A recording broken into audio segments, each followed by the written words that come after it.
পঞ্চম শ্রেণীর প্রিয় শিক্ষার্থীবৃন্দ, এমসি স্কুলের পক্ষ থেকে তোমাদের জন্য রইল অনেক অনেক ভালোবাসা। স্ক্রিনে তোমরা দেখতে পাচ্ছ প্রথম প্রান্তিক মূল্যায়ন 2026। শ্রেণী হচ্ছে পঞ্চম, বিষয় হচ্ছে ইসলাম ও নৈতিক শিক্ষা। অর্থাৎ তোমাদের ইসলাম ও নৈতিক শিক্ষা বিষয়ের উপর একটি নমুনা প্রশ্ন দেখতে পাচ্ছ। এই প্রশ্নটা থেকে বোঝা যাবে যে তোমাদের পরীক্ষার প্রশ্নের ধরন কি রকম হবে এবং তোমাদের পরীক্ষা তোমরা জানো যে 5 মের মধ্যে শুরু হবে। সুতরাং তোমাদের পাঠ্য বইয়ের যে সিলেবাসটুকু আছে এটা 5 মের মধ্যে তোমরা শেষ করে নিবা। 1 নম্বর থাকবে হচ্ছে সঠিক উত্তরটি উত্তরপত্রে লেখো। 10টি থাকবে, 10টির জন্য থাকবে হচ্ছে 10 মার্ক। এখানে প্রতিটি প্রশ্নের জন্য থাকবে হচ্ছে 1 মার্ক করে। এখানে তোমরা দেখতে পাচ্ছ প্রশ্নগুলো। এখানে যে প্রশ্নগুলো আছে খুবই গুরুত্বপূর্ণ, তবে তোমাদের যে পাঠ্য বই আছে অবশ্যই পাঠ্য বইয়ের সিলেবাসটুকু কমপ্লিট করবা। 2 নম্বরে দেখতে পাচ্ছ সঠিক শব্দ দিয়ে শূন্যস্থান পূরণ করো। এটিও 5টি থাকবে, 5টির জন্য থাকবে হচ্ছে 5 মার্ক। প্রতিটি প্রশ্নের জন্য থাকবে হচ্ছে 1 মার্ক করে।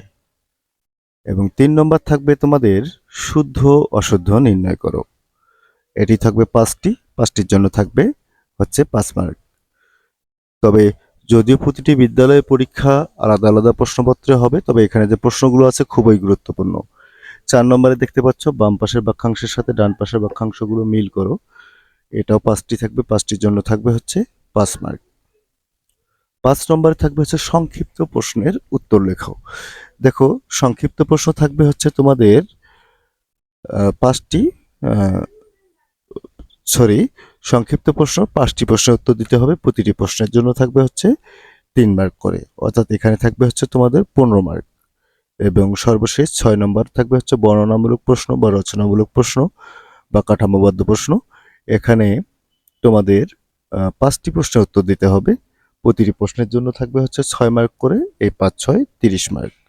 এই হচ্ছে তোমাদের প্রথম প্রান্তিক যে মূল্যায়ন পরীক্ষা হবে, তোমাদের প্রথম প্রান্তিক মূল্যায়ন পরীক্ষার নমুনা প্রশ্ন। তোমরা অনেকেই জানতে চেয়েছিলে যে তোমাদের পরীক্ষার প্রশ্ন কাঠামো কি রকম হবে, সেটি হয়তোবা তোমরা বুঝতে পারছো যে কি রকম হবে তোমাদের পরীক্ষার প্রশ্ন।